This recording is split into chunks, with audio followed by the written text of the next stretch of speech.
Shalom Bapak Ibu. Shalom ya. Di sini umat Tuhan yang nggak menyerah siapa? Angkat tangan yang nggak mau menyerah. Ya hebat ya, nggak mau menyerah ya.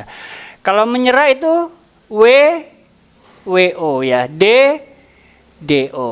Kita tidak ada yang DO ya, nggak ada yang menyerah. Kita semuanya lebih dari pemenang Bapak Ibu ya. Tema pada bulan ini sangat berat Bapak Ibu. Benar, buat saya berat banget ya. Ya, jadi silakan Pak Hendro, 2 Timotius 4 ayat 2, sangat berat buat saya loh ya, sangat berat ya. Saya jujur ya, saya nggak pantas sharing firman Tuhan yang ini. Benar, saya nomor 1 yang tidak pantas untuk sharing firman Tuhan ini, karena sangat berat. Beritakanlah firman, nah aduh berat bener ya. Siap sedialah, baik atau tidak baik waktunya.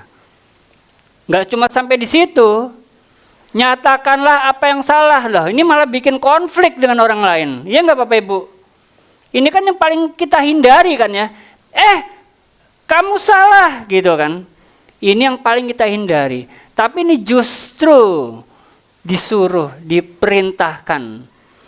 Tegurlah dan nasihatilah dengan segala kesabaran dan pengajaran. Di sini siapa sih yang senang negor-negor orang? Nyebelin nggak orangnya? Nyebelin ya kalau orang apa-apa ditegur, apa-apa dinasihati. Padahal itu sesuai dengan firman Tuhan. Ya, Bapak Ibu punya nggak temen yang suka dikit-dikit nasihati, dikit-dikit negor? Ada nggak? Hah? Ada nggak? Ada kan ya? Biasanya diri kita sendiri juga kan, jangan begitu, jangan begini. Biasanya yang biasa menegur ya, menasihati biasanya orang yang paling sayang Bapak Ibu. Iya enggak? Dikit-dikit dinasihati, ini Tuhan gimana sih? Dikit-dikit nggak boleh ini, masa nggak boleh judi? Gimana sih Tuhan itu? Jangankan Tuhan, Omai Rama aja melarang. Iya Bapak Ibu ya. Dikit-dikit suka nggak tidur, begadang. Iya buat kesehatan ya. Tuhan bilang tubuhmu bait Roh Kudus disuruh jaga. Nih dinasihati nggak boleh. Omai Rama juga melarang begadang kalau tidak ada tidak ada artinya. Ya. Ayat yang tadi Pak Hendro ini sangat berat. Kemarin ya hari Selasa Miss Kiki itu sharing indah sekali. Benar Bapak Ibu ya, indah sekali 3 poin itu ya. Kalau kemarin Selasa juga Pastor Gary juga hari Jumat ya, hari Jumat Pastor Gary sharing juga bagus sekali ya, sesuai dengan ayat ini. Saya merasa minder Bapak Ibu kalau ngomong tentang beritakanlah firman ya. Tapi mau apa dikata, Tuhan bilang beritakanlah firman. Beritakanlah firman itu nggak harus khotbah di mimbar. Nggak harus khotbah teman dipanggil, sini Pak saya khotbahi, tidak harus gitu. Tapi dengan perbuatan dan tindakan, itu adalah khotbah terkeras. Kalau Bapak Ibu teman-teman mau cari pengkhotbah terbaik, banyak di dunia ini. Wah pendeta ini khotbahnya bagus. Pertanyaannya, apakah kita mau melakukan khotbah-khotbah terbagus sekalipun? Tuhan Yesus ke bumi, dia banyak berkhotbah. Akhirnya apa Bapak Ibu? Disalib. Akhirnya Tuhan Yesus disalib. Bapak Ibu siap gak dihukum mati? Ayat tadi itu merupakan tulisan beberapa saat Rasul Paulus sebelum dihukum mati Bapak Ibu. Kalau sekarang kita matinya apa Bapak Ibu ya? Orang banyak mati itu karena sakit. Ya kan? Orang sakit meninggal karena stroke itu juga gaya loh, karena makannya mahal biasanya ya kan. Wah orang matinya kenapa kena stroke? Wah pasti orang berduit ya kan. Ada mati yang meninggalnya kecelakaan di mobil Ferrari, wah kan ya kan hebat ya. Kalau Carlo mungkin saya pernah loh Bapak Ibu ya, saya ke sebuah showroom audio. Ada sebuah kecelakaan, saya lihat itu ada speaker hancur. Ternyata mobilnya terbalik, sang sopir itu selamat gara-gara ada speaker itu Bapak Ibu yang menahan supaya nggak kegencet. Ya, kok jadi ngomongin mati sih, ngeri ya. Nah gini Bapak Ibu, ayat yang tadi Pak Hendro, saya mau sharing sebentar tentang siap sedialah baik atau tidak baik. Coba Bapak Ibu jawab saya dengan senyuman. Yang sedang di dalam saat-saat tidak baik siapa? Ayo senyum, senyum. Wah, hampir semua senyum ya. Berarti kita sama-sama dalam keadaan kurang baik. Baik, kurang baik masalah hubungan, tidak baik masalah keuangan. Di sini yang masalah keuangan yang nggak baik senyum nggak ya? Senyum. Wah, ada yang ketawa. Saya nggak minta ketawa ya. Saya minta senyum ya. Coba dia lihat kiri kanannya. Ini senyumnya senyum masalah apa ya? Keuangan atau apa ya? Wah. Wah, ya. Kalau kita berada di masa yang susah, biasanya kita tidak punya energi untuk melakukan firman. Iya nggak Bapak Ibu? Malas ibadah, malas pelayanan. Tapi kalau banyak duit, senang melayani apa senang jalan-jalan? Jalan-jalan berarti podo ae. Makanya Tuhan kasih tidak ada duit. Ya, enggak ya. Kita di sini kalau banyak duit pasti rajin dan lebih rajin lagi kalau lebih banyak duit ya. Ya kan, maunya banyak duit toh. Ya, jadi segala sesuatu setiap saat baik atau tidak baik kita harus siap sedia. Ayo kasih tahu kiri kanannya, siap sedia baik atau tidak baik. Kasih tahu, ayo. Itu udah sebagian dari khotbah loh. Ayo, katakan kita mau memberitakan firman. Melani, ayo, Pak Zul. Ya oke ya. Siap dan tidak siap.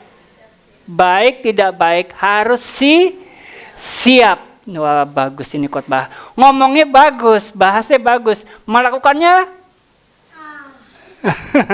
ya kan ya. Wah, tapi hari ini kita mau belajar dari ajarannya Tuhan Yesus Bapak Ibu.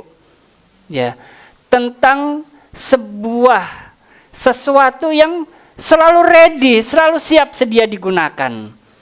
Ayo kita baca sama-sama di Matius 5. Nah, ini ada sebuah benda. Ya, kita digambarkan seperti benda ini. Matius 5 ayat 13, silakan Pak Hendro. Matius 5 ayat 13. Kamu adalah garam dunia. Siapa? Saya, Bapak Ibu adalah garam dunia. Kalau Bapak Ibu kan biasa, wah kok kamu kok senyummu asem, padahal kan kamu garam. Garam ada yang asem enggak? Asin atau asem? Coba lihat kiri kanan, senyumnya asem atau asin? Iya ya, bau badan. Pernah cium bau badan asin enggak? Pernah ya? Saya tuh sering ya nyium bau badan asin, itu badan saya sendiri ya. Bau badan ya. Ya, saya adalah garam dunia. Bapak Ibu adalah garam dunia. Pelajaran apa yang bisa diambil dari garam ini Bapak Ibu? Lukas 14 ayat 35. Kalau kita tidak mau menjadi garam dunia, Lukas 14 ayat 35. Tidak ada lagi gunanya bagi garam, baik untuk ladang, untuk meningkatkan tingkat, untuk mengatur tingkat keasaman tanah ya, maupun untuk pupuk. Siap dan orang akan membuang garam itu. Siapa punya telinga untuk mendengar, hendaklah ia mendengar. Ini maksud kata-kata terakhir, siapa punya telinga, ini seperti orang tua ke anak kecil. Kamu tuh udah nasihati, denger gak ini ada kuping buat apa? Nah kayak gitu Bapak Ibu. Biasanya buat cantolan apa? Panci ya biasanya kata-kata. Ya dengerlah. Kita itu kalau tidak menjadi garam, siap sedia digunakan, kita itu tidak berguna Bapak Ibu. Di bagian akhir lain juga disebut Matius 5 ayat 13 lagi Pak Hendro. Matius 5 ayat 13, kita harus siap sedia seperti garam Bapak Ibu. Kamu adalah garam dunia. Jika garam itu menjadi tawar, dengan apakah diasinkan? Tidak ada lagi gunanya selain dibuang. Dan di apa? Diinjek itu apa sih? Wah, nggak berharga nih.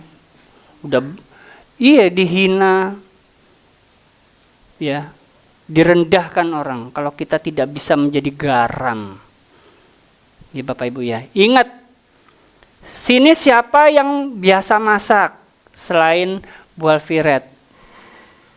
Ayo, ya Carlo. Saya ya masak itu, saya Indomie aja di dalamnya tuh ada garamnya gak? Ada Bapak Ibu. Ya, pertama, garam itu Bapak Ibu ya, itu bisa mengeluarkan potensi makanan. Betul gak? Martabak manis yang enak itu, yang tebal gini, yang banyak kejunya itu, nggak ada garam, enak gak Bapak Ibu? Nggak enak Bapak Ibu. Apa? Iya, tetap dikasih garam. Ya. Kalau bikin bakpo dikasih garam nggak Bu Alfiret? Oh enggak ya. Bikin nasi goreng enak gak dikasih garam? Enak dikasih garam. Ya. Orang misalkan, wah sayurnya nih enak ini, ya, pasti akan bertanya, ini apa? Tepung jamurnya pakai apa? Merek apa? Penyedapnya pakai apa? Ya kan? Ada yang nanya, garamnya merek apa? Ada yang nanya nggak? Nggak ada Bapak Ibu. Kalau Bapak Ibu menjadi berkat, siap-siaplah tidak dipandang. Kalau Bapak Ibu mau jadi berkat tapi minta dipandang, Bapak Ibu belum jadi garam. Ya. Paham Bapak Ibu ya? Dan nomor 2, garam itu mengeluarkan potensi. Wah, ini kayaknya bubur ayam ini enak nih, tapi kok rasanya kurang apa? Kurang garam. Begitu dikasih garam jadi enak, padahal cuma asin. Kalau Bapak Ibu belum bisa mengeluarkan potensi orang lain, Bapak Ibu belum bisa menjadi garam. Contohnya, Pak, Bu, melayani. Bapak itu bisa loh melayani, Ibu ini bisa loh melayani. Kalau Bapak Ibu belum sampai di taraf itu, Bapak Ibu belum bisa jadi garam, belum bisa mengeluarkan potensi orang lain. Dev, ayo belajar piano. Nah, itu bisa mengeluarkan potensi. Jadi kalau papa mamanya bilang, Dev belajar piano, berarti papa mamanya itu sudah menjadi garam. Kalau Andi, orang tuanya bilang, Edi belajar yang rajin, itu papa mamanya sedang menjadi garam, supaya Andi bisa mengeluarkan potensi Bapak Ibu. Nah, yang muda-muda, yang remaja, kalau ada orang tuanya bilang, nasihati, sinau terus, loh benar, itu orang tua sedang menjadi garam untuk engkau, supaya hidupmu itu potensinya keluar Bapak Ibu. Iya. Ayo baca firman Tuhan di bar. Nah, itu berarti Anda sedang menerima digarami hidup Anda, supaya kehidupan Anda lebih kuat. Ya Bapak Ibu ya. Bapak Ibu mau gak menjadi garam buat sesama?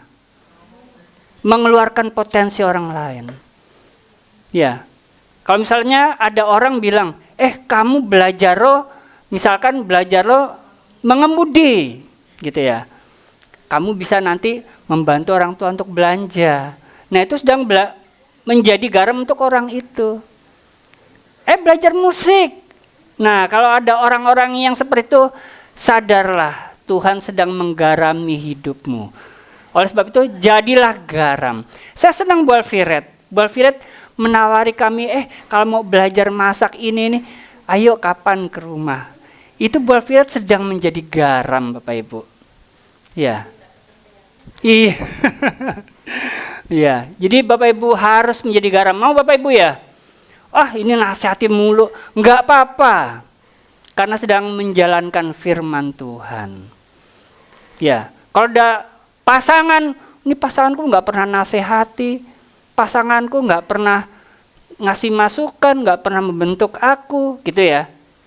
Wah, dicek pasangannya itu garam atau pasir yang diinjak-injak orang ini.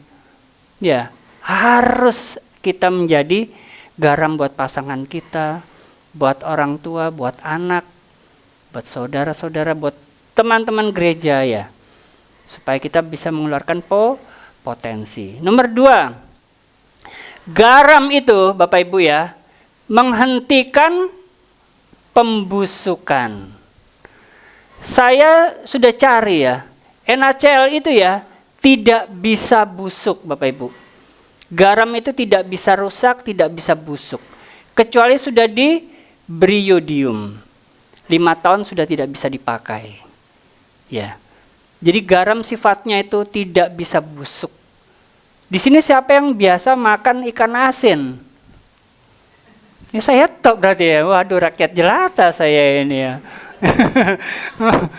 Semua ya. Ya. Ikan asin sama sambal dikasih sayur cocok. Nasi hangat ya. Nah, itu bisa menghentikan pembusukan Bapak Ibu. Sekitar saya, sekitar Bapak, Ibu, teman-teman, sekitar kita loh. Di dunia ini moral manusia itu sudah busuk Bapak Ibu. Bapak sadar gak sama ibu-ibu ini? Bahwa orang-orang di sekitar kita tuh banyak berperilaku busuk, jahat, hatinya busuk, tindakannya, perbuatannya jadi jahat, jadi busuk. Bapak Ibu diutus dari sorga ke dunia. Bapak Ibu ini diutus dari sorga ke dunia toh? Apa dari mana? Dari ngagel? Enggak lah ya. Dari sorga Bapak Ibu ke dunia untuk menjadi garam. Supaya menghentikan kebusukan.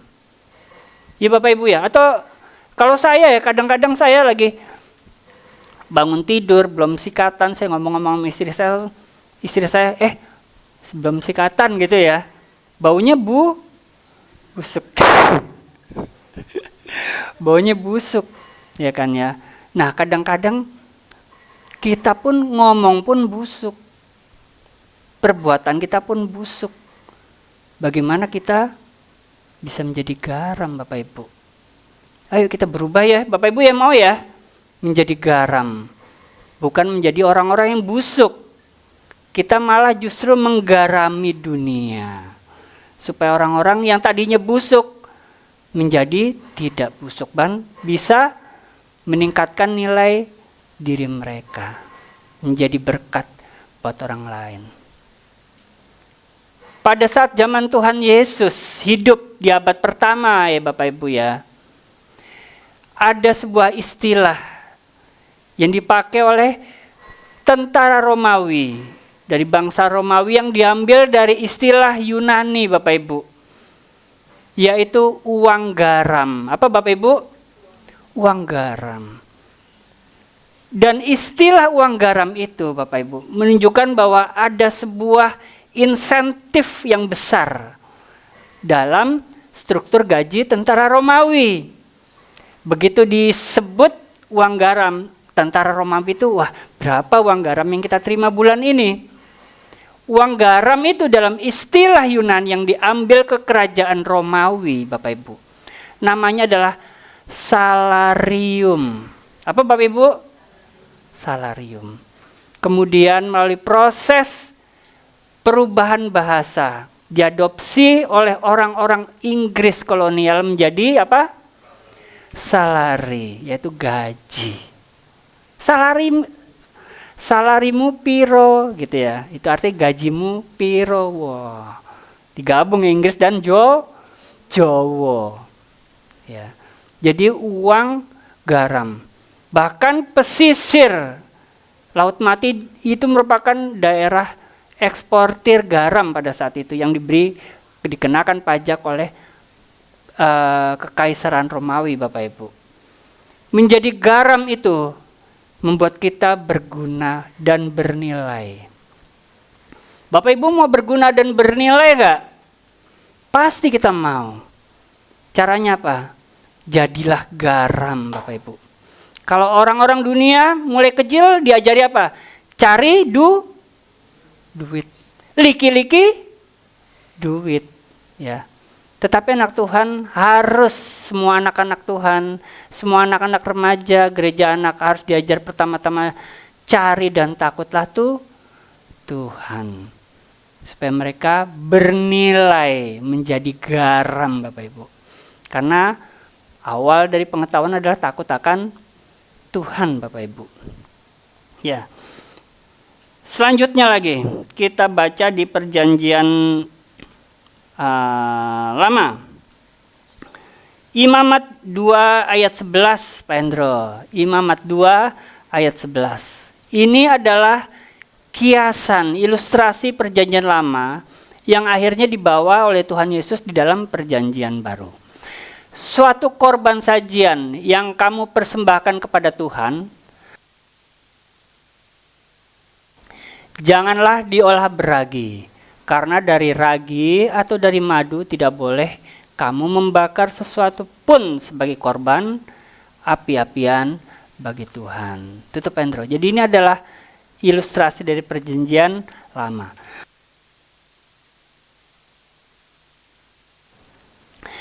Dan pada perjanjian baru Tuhan Yesus mengajar hindarilah ragi, ya, supaya tidak membuat adonan itu rusak.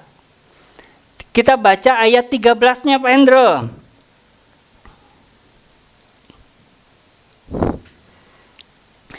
Dan tiap-tiap persembahanmu. Nah ini loh ya, ini merupakan ilustrasi perjanjian lama yang kemudian dibawa ke Tuhan Yesus, oleh Tuhan Yesus ke perjanjian baru. Dan tiap-tiap persembahanmu yang berupa korban sajian. Korban sajian itu adalah hasil bumi Bapak Ibu, yang diberikan oleh bangsa Israel kepada umat Lewi, keluarga para imam. Korban sajian haruslah kau bubuhi apa? Garam. Jangan kau lalaikan garam. Perjanjian Allahmu dari segala korban sajianmu, beserta segala persembahanmu haruslah kau persembahkan garam. Ini adalah ilustrasi dari perjanjian lama, ilustrasi ya, yang penuhi digenapi oleh pengajaran Tuhan Yesus di perjanjian baru. Tutup Hendro. Jadilah garam dalam setiap persembahan kita Bapak Ibu. Bapak Ibu pelayanan, Bapak Ibu bekerja, Bapak Ibu berbisnis, berdagang, melayani Tuhan, harus dalam kondisi engkau menjadi pelaku firman. Dalam kondisi engkau menjadi garam. Garam begitu ditaburkan, sudah hilang gak kelihatan bentuknya, hanya rasanya yang kelihatan Bapak Ibu. Ya Bapak Ibu ya, garam pada kondisi-kondisi tertentu, pada saat ada infeksi di mulut, yang dikumur apa Bapak Ibu? Air garam. Karena air garam itu mematikan bakteri, menghentikan infeksi. Kalau Bapak Ibu lihat saudara, teman, sahabatnya sedang menderita sakit, bukan cuma sakit fisik ya, mungkin ada pergumulan yang harus membutuhkan harapan, Bapak Ibu siap menjadi garam, memberikan semangat, memberikan harapan, mengenalkan pada Tuhan Yesus. Jangan diam aja Bapak Ibu ya, harus siap.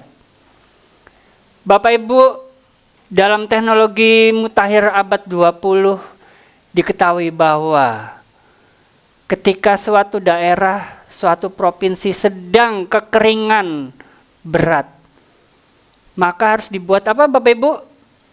Hujan apa? Hujan buatan. Yaitu dengan mencampur NaCl ditabur di bawah awan untuk mengikat air. Terjadilah hujan buatan. Sampai sedahsyat itu. Jika ada Bapak Ibu punya teman saudara kenalan yang sedang kering rohani, jadilah garam. Jadilah berkat buat mereka. Jangan diam ya. Saya mau seluruh jemaat Osofkana, kita mau menjadi garam, menyegarkan orang lain. Ada seorang chef yang terkenal, bukan karena masakannya hebat, Bukan karena dia menjual makanan di restoran yang mahal di Amerika. Tapi pertama kali terkenal karena gayanya. Ini Bapak Ibu pernah lihat gak chef yang begini Bapak Ibu? Pernah lihat gak? Hah? Pernah kan ya? Pak Zul pernah lihat? Gak pernah. Ada chef yang gini loh, masakan ya, disajikan di customernya di meja udah mau siap dimakan. Terakhir dikasih garam. Dikasih garam gini. Ya. Garam bisa meningkatkan performa. Kalau Bapak Ibu ngelihat ada orang nih kok performa kerjanya nggak baik, jadilah garam buat orang itu. Kalau Bapak Ibu melihat nih orang ini pelayanannya sebenarnya bisa lebih bagus, jadilah garam buat dia, beri motivasi. Amin Bapak Ibu. Jangan jadi pasir yang diinjak-injak orang. Jadilah garam. Garam itu siap setiap saat, siap setiap waktu. Kalau Bapak Ibu tahu ada apa? Danau garam ya Bapak Ibu ya. Itu usianya jutaan tahun. Nggak ada yang rusak. Mau musim panas, musim hujan, kemarau, garam tetap memiliki nilai dan rasa yang sama. Jadilah garam bagi sesama. Amin Bapak Ibu. Oke. Kasih tahu samping kiri kanan, saya mau jadi garam buat kamu. Ayo. Ayo Milani ngomong, jadilah aku mau jadi garam buat kamu. Ya. Jadilah garam yang selalu siap sedia setiap saat. Oke. Tuhan Yesus memberkati. Beri tepuk tangan buat nama Tuhan yuk. Kita akan menikmati perjamuan kudus. Terima kasih Tuhan Yesus.